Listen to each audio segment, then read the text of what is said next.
So let's talk about beta-glucuronidase. Let's talk a little bit about what are some of the scenarios where, so beta-glucuronidase basically very simply undoes. So if we have estrogen slated for removal, let's say, beta-glucuronidase comes in and is like, actually, no, we're going to keep her. So undoes the package and then gets reabsorbed back into the system. What are some of the conditions where we might want that, where we actually want to, and I know this is a bit of an odd question, because we always think about, oh my God, beta-glucuronidase, it's bad. We don't want that. We want to get rid of it, right? Use it and then lose it.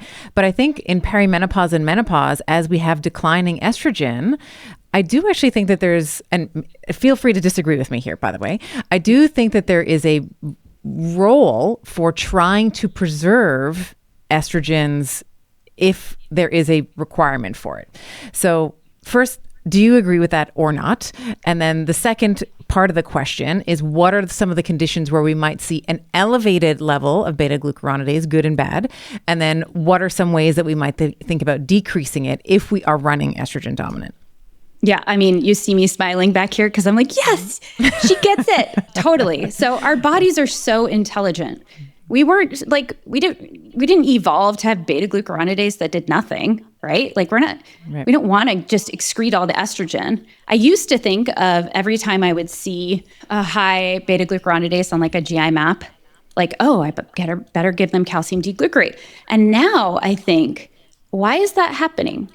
What's the compensatory mechanism? So our body has this mechanism, just like you said. So first of all, gut microbiome has this subset of bacteria. Let's talk about this word called the estrobolome. So the estrobolome is the subset of gut bacteria that make beta-glucuronidase. And beta-glucuronidase is the enzyme to turn off or turn on the switch that tells us to get rid of estrogen or let's conserve and bring it back in.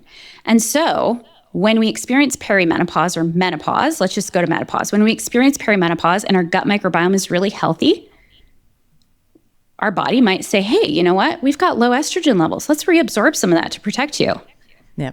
On the flip side, when we experience, let's say, I don't know, some high estrogen state, maybe it's perimenopause, and our body's in a really good state, and we've got really great gut microbiome, we turn off the switch and we say, okay, you can go. We don't need you, estrogen. Like, we've got good balance. So it's this switch that maintains balance in our lives. And the switch or the mechanism is broken when we have gut dysbiosis. And so this is where gut dysbiosis or gut issues really influence the way that we experience perimenopause and menopause. And it can make those symptoms way better or way worse.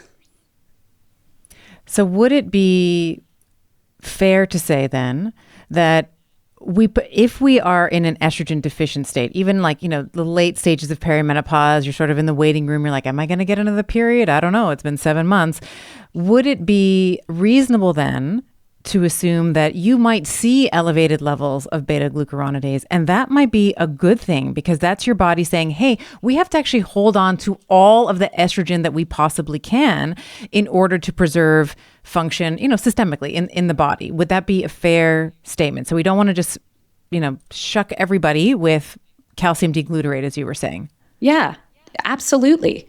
This is where it's like, our body is often doing us a favor. Now, we have to look at the whole package, obviously, and like, well, what are your symptoms? What are your hormones really doing? What's going on, like, with everything else? And do you have digestive symptoms? Because probably that mechanism isn't working that well. But yeah, I absolutely think that's fair to say. And somebody who's healthy, who has good gut function, that like, hey, this is a protective mechanism. It's kind of like with sex hormone binding globulin. Like when we see SHBG go up high, it's like your body's responding and it's protecting you. If you're on birth control pills, you're going to have a high SHBG because your body's like kicking in to help you out. So I think we got to look at it more holistically.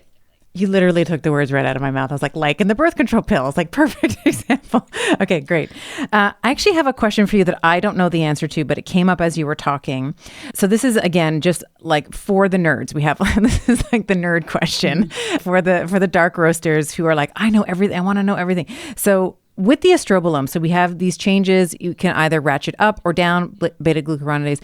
My question as you were talking was, do we know if the decline of estradiol, let's say in perimenopause, can affect. So the gut is sort of phase 3 of the detoxification process.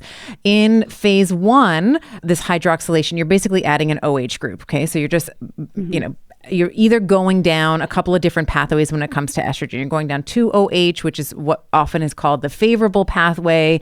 Then we have 4-OH, which is where often you'll get like DNA damaging, like quinones and all this kind of stuff. And then you have like the 16-alpha OH. So without going there, do we know, without getting any more specific than that, I should say, because we're already in like nerd territory here, do we know that when we are seeing a decline in estradiol, are we impacting more of the 2-OH pathway? Because I know that it can also go down the 4-OH. Do we know that if the pathway that the estrogen follows changes is what I'm trying to ask? Yeah, I get you. I don't think we know that. I don't know though. It's a good question. Like, is our body smart enough to maybe upregulate a CYP pathway so that we preferentially go down the 2-hydroxy?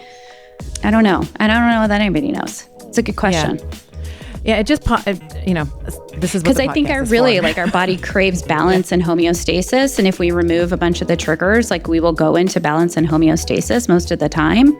And so, yeah, I would think like from a common sense perspective, maybe there's a mechanism at play.